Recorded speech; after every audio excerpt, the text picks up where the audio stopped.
കത്ത് തുറന്നു നോക്കി. ഗായു, നീ എന്നോട് ക്ഷമിക്കണം. എല്ലാം ഉത്സവം കഴിഞ്ഞ് പറയാനിരിക്കായിരുന്നു. അപ്പോഴാ എങ്ങനെയൊക്കെ സംഭവിച്ചത്. എന്താ ചെയ്യേണ്ടതെന്നും പറയേണ്ടതെന്നും എനിക്കറിയില്ല. നീ മാത്രം എന്നോട് ക്ഷമിക്കണം. ഇതിൻ്റെ കൂടെയുള്ള ആ കത്ത് അത് നീ കേക്കുവിന് കൊടുക്കണം. ഗായു ആ കത്തുമായി അവിടെ നിന്ന് ഓടി. കേക്കു, കേക്കു! അവൾ ആ കത്ത് അവന് നേരെ നീട്ടി. കേക്കു, ഇത്ര നാളും പറയാൻ സമ്മതിക്കാതിരുന്നത് ഞാനല്ലേ? ഇപ്പം എല്ലാവരും അറിഞ്ഞു. ഇനിയും അറിയാൻ ചിലത് ബാക്കിയുണ്ട്. അത് നീ പറയണം. എല്ലാവരും എല്ലാം അറിയട്ടെ. ഞാൻ കാത്തിരിക്കും നിന്റെ വരവിന്. കത്ത് വായിച്ച ശേഷം അതുമായി അവൻ അകത്തേക്ക് പോയി. അങ്ങനെ ദിവസങ്ങൾ കടന്നുപോയി. കേക്കു ചാരുവിന്റെ കത്തിന് മറുപടി നൽകിയില്ല. അങ്ങനെ ഒരിക്കൽ ഗായു, കേക്കു, നീ എന്താ ചാരുവിനെ കാണാൻ പോകാത്തത്? അവളെ അവരവിടെ പൂട്ടിയിട്ടിരിക്കുക. ഇങ്ങനെ പോയാ ആ കല്യാണം അവർ നടത്തും. നീ പേടിക്കണ്ട, ഈ കല്യാണം നടക്കില്ല. അതെനിക്കറിയാം, പക്ഷേ അവളെ വിഷമിപ്പിക്കരുത്. നിനക്കെങ്ങനെ? എനിക്കെല്ലാം അറിയാം. അന്ന് രാത്രി നീരജ് എന്നോടെല്ലാം പറഞ്ഞിരുന്നു. ഈ സമയം അവിടേക്ക് നീരജും അഭിയും എത്തുന്നു. ഡാ, നീ അവളെ പോയി വിളിച്ചോണ്ട് വാ. അവൾ ഒരുപാട് വിഷമിക്കുന്നുണ്ടെന്നാ അഭി പറയുന്നത്. നിനക്കെല്ലാം അറിയാവുന്നല്ലേ നീരജ്. അവര് കൂടി വരട്ടെ, എന്നാലേ ചാരുവിന് കൂടെ എല്ലാം മനസ്സിലാവുള്ളൂ. അവൾ പാവാടാ. മറ്റുള്ളവർ ചെയ്യുന്ന ദുഷ്ടത്തരമൊന്നും അവൾക്ക് മനസ്സിലാവുന്നില്ല. അതറിയാടാ, എന്നാലും അവളുടെ സങ്കടം കാണാൻ വയ്യ. അതാ നിന്നോട് പറയാൻ വന്നേ. അഭി, അവളെക്കാൾ അധികം നീ വിഷമിക്കുന്നുണ്ടെന്ന് എനിക്കറിയാം. ഇല്ലടാ, എനിക്ക് വിഷമമൊന്നുമില്ല. ഇത് പറയുമ്പോ അവന്റെ കണ്ണ് നിറയുന്നുണ്ടായിരുന്നു. അവർ 3 പേരും ഹഗ് ചെയ്തു.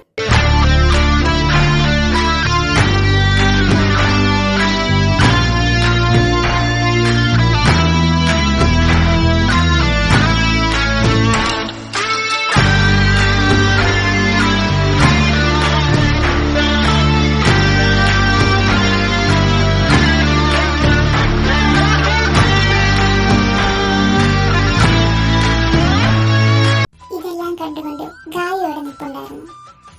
നീരജ് ഗായുവിനെ ഒന്ന് നോക്കി. അവനറിയാതെ അവന്റെ ചുണ്ടിൽ ഒരു പുഞ്ചിരി വിടർന്നു. ഇവളുടെ കണ്ണിനെന്തോ പ്രത്യേകതയുണ്ട്. അതെന്നെ വല്ലാണ്ടാകും.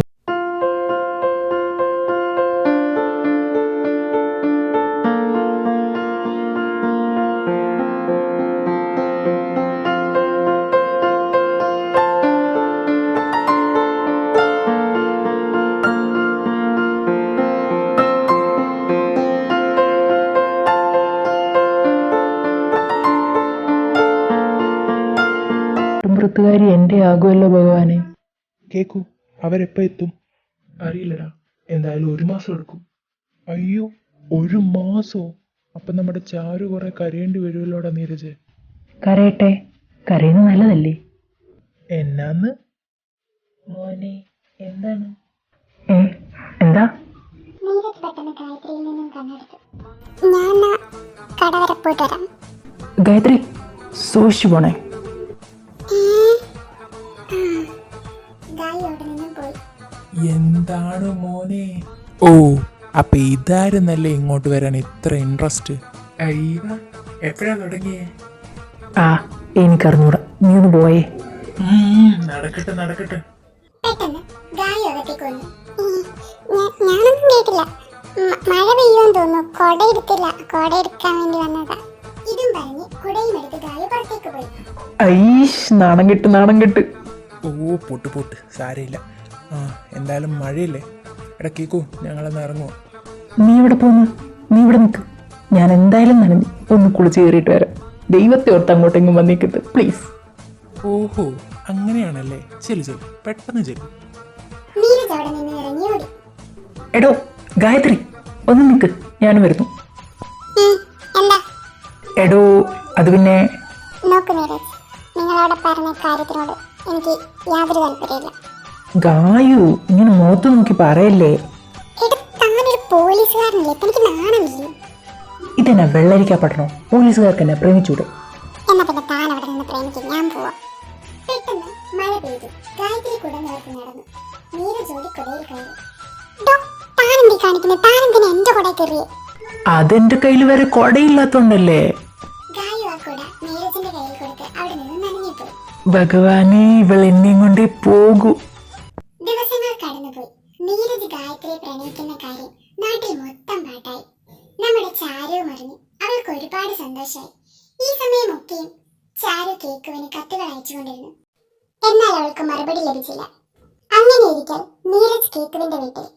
അളിയ, നില വരുന്നുണ്ടടാ. ഞാനിവിടെ ക്വാർട്ടേഴ്സിലല്ലേ താമസിക്കുന്നത്. അവൾക്ക് അവിടെ നിൽക്കാൻ ബുദ്ധിമുട്ടാണ്. അതുകൊണ്ട് ഞാൻ അവളെ ഇവിടെ നിർത്തിക്കോട്ടെ. അതെത്ര ചോദിക്കാൻ എന്നാടാ, അവളോട് വരാൻ പറ.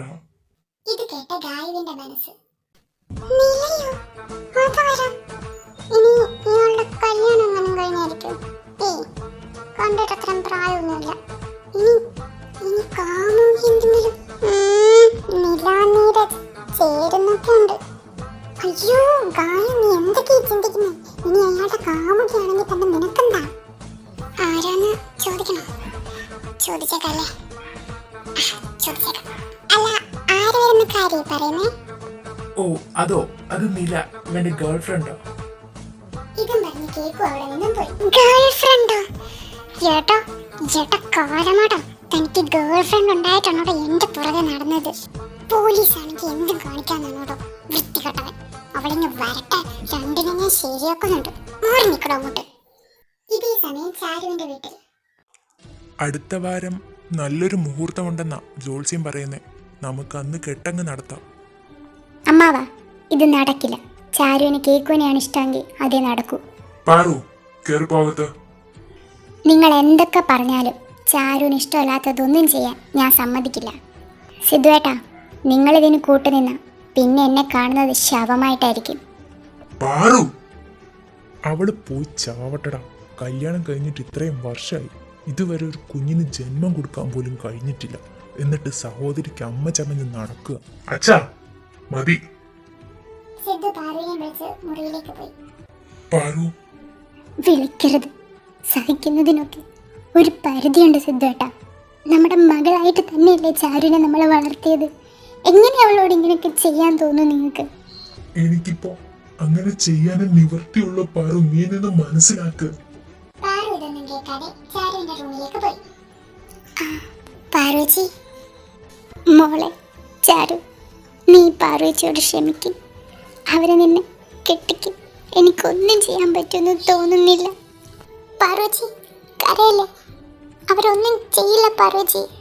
അവൻ വരും, എൻ്റെ കേക്ക് വരും. എന്നിട്ട് എന്താ ഇതുവരെ അവൻ വരാത്ത ചാരു? അവൻ വരാതിരിക്കുന്നുണ്ടെങ്കിൽ അതിനെന്തെങ്കിലും കാരണം ഇല്ലാണ്ടിരിക്കില്ല. അങ്ങനെ പിറ്റേന്ന് നീരജ് നിലയും കൂട്ടി കേക്കുവിന്റെ വീട്ടിലെത്തുന്നു. കേക്കു, ഗായു, മുത്തശ്ശി. കേക്കും ഗായും ഇറങ്ങി വരുന്നു. എടി നിലു, നീ വന്നോ?